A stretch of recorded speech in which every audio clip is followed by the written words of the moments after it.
اور پھر جو روئے ہیں جیسے چھوٹا 6 سال کا بچہ روتا. 63 سال کے محمد 6 سال کے بچے بن گئے اور ماں کی قبر کے سرانے اتنا، اپریل کا مہینہ، سر ننگا، اتنا روئے کہ سارا وجود تر آنسوں سے، ساری داڑھی تر آنسوں سے، ہچکیاں لگ گئیں، ہچکیاں. پھر فرمایا میں آج رات اپنی ماں کے پاس گزاروں گا. 70 وہاں تو 70 آدمی نہیں بیٹھ سکتے، 70 کہا بھائی ادھر پھیل جاؤ، میں آج رات اپنی ماں کے پاس گزاروں. یہ پیغام دیا ہے. میرے نبی کو خبر تھی ماں باپ کے ساتھ کیا ہونے والا ہے، کیسے مائیں ذلیل ہوں گی، کیسے باپ ڈر رہے ہوں گے جوان اولادوں سے. آپ نے کہا عمر تیرے زمانے میں ایک شخص آئے گا، اس کا نام ہوگا اویس بن عامر، اس کا قبیلہ ہوگا مراد، اور اس کی شاخ ہوگی کرن، اس کا رنگ ہوگا کالا، قد ہوگا درمیانہ. اسے برس کی بیماری ہوئی تھی، اب وہ ٹھیک ہو گیا ہے، بس ایک نشان جسم پہ سفید باقی ہے، باقی سب وہ ٹھیک ہو گیا ہے. جب وہ آئے نا تو علی سن، تو بھی عمر تو بھی، دونوں اس سے دعا کروانا. انہیں حیران ہو کے دیکھا کہ ہم اس سے، وہ کس لیے؟ کہ اس نے ماں کی خدمت کر کے اللہ کو ایسا راضی کیا ہے، جب ہاتھ اٹھاتا ہے اللہ خالی نہیں لوٹاتا. یہ مقام کس لیے ملا؟ جہاد کی وجہ سے، تبلیغ کی وجہ سے، ذکر کی وجہ سے، تہجد کی وجہ سے، علم کی وجہ سے. کس وجہ سے؟ ماں کی خدمت کی وجہ سے. عمر رضی اللہ عنہ خلیفہ بن گئے، ہر سال حج کیا، ہر سال حج میں ڈھونڈتے ہوئے اویس اویس اویس، کوئی نہیں ملا. آخر ایک سال، یہ نہیں پتا کہ آپ کی خلافت کا کون سا سال تھا، آپ نے سارے حاجی کھڑے کر لیے حرم کے باہر، حرم شریف کے باہر. کہا بھائی سارے کھڑے ہو جاؤ، کھڑے ہو. ہاں بھائی یمن والے کھڑے رہو، باقی سارے بیٹھ جاؤ. بیٹھ گئے، یمن والے کھڑے ہو گئے. ہاں بھائی مراد والے کھڑے ہو جاؤ، باقی سارے بیٹھ جاؤ. تو سارے بیٹھ گئے. کچھ لوگ قبیلہ مراد کے رہ گئے. مراد، میں 4 سال پہلے یمن جماعت میں گیا تو وہاں حضرت اویس کرنی کے گاؤں اور ان کے قبیلے کے لوگوں کی زیارت بھی ہوئی، ملاقات بھی ہوئی. کولے پہاڑوں میں گاؤں ہے، ابھی چھوٹا سا گاؤں ہے. تو مراد والے کھڑے ہو گئے. کہاں بھائی سارے مراد والے بیٹھ جاؤ، مراد کی شاخ کرن والے کھڑے رہو. تو صرف ایک آدمی بچا. ہم نے کہا تم کرنی ہوگا؟ جی. اویس کو جانتے ہو؟ جی. میرا بھتیجا، میرے بھائی کا بیٹا. وہ تو پاگل سا ہے، آپ اس کا کیوں پوچھ رہے ہیں؟ تو عمر رضی اللہ عنہ رونے لگے. کہا وہ نہیں، تو پاگل ہے. یہ بتا آیا؟ کہ جی آیا ہے. کدھر ہے؟ کہ اونٹ چرانے نکل گیا تھا عرفات کی طرف. تو آپ نے حضرت علی کو ساتھ لیا اور عرفات کی دوڑ لگا دی. وہاں پہنچے تو دیکھا اسی رنگ روپ کا حلیے کا آدمی جو میرے نبی نے بتایا تھا، ایک کیکر کے درخت کے نیچے کھڑے نماز پڑھ رہا ہے اور اونٹ اس کے گرد چر رہے ہیں. یہ دونوں حضرات آ کے بیٹھ گئے. انہوں نے محسوس کر لیا 2 آدمی آ گئے. انہوں نے نماز مختصر کر کے سلام پھیرا تو حضرت عمر نے پوچھا کون ہو بھائی؟ کہا جی مزدور ہوں. کہ تیرا نام کیا ہے؟ کہا جی اللہ کا بندہ. کہا میرے بھائی ہم تو سبھی اللہ کے بندے ہیں، جو نام تیری ماں نے تیرا رکھا ہے وہ کیا ہے؟ وہ کہنے لگا آپ کیوں پوچھ رہے ہو؟ اسے نہیں خبر یہ کون بیٹھے، وہ تو پہلی دفعہ ہیں. تو حضرت علی بولے یہ امیر المومنین ہیں عمر اور میں ہوں علی بن ابی طالب. پھر وہ ایسے کانپ گئے کہ میں معذرت معافی چاہتا ہوں. السلام علیکم یا امیر المومنین، السلام علیکم یا علی ابن ابی طالب. مجھے خبر نہیں تھی، میں آپ کو پہچانتا نہیں تھا. فرمائیے میں اویس. حضرت عمر نے کہا ہاتھ اٹھاؤ دعا کرو.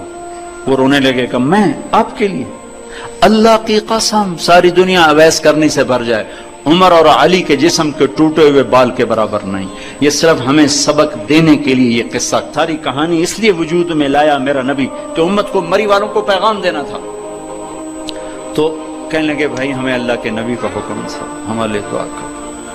تو انہوں نے ان کے لیے دعا کی اور اتنی بڑی ہستیوں نے آمین کہا. پھر میرے نبی نے فرمایا کہ قیامت کے دن جب حساب ہو جائے گا تو لوگ جنت میں جا رہے ہوں گے، اویس بھی جا رہا ہوگا. چلتے چلتے چلتے چلتے چلتے جنت کے دروازے پر آئیں گے تو اللہ کہے گے اویس کو روک دو باقی چلے جاؤ.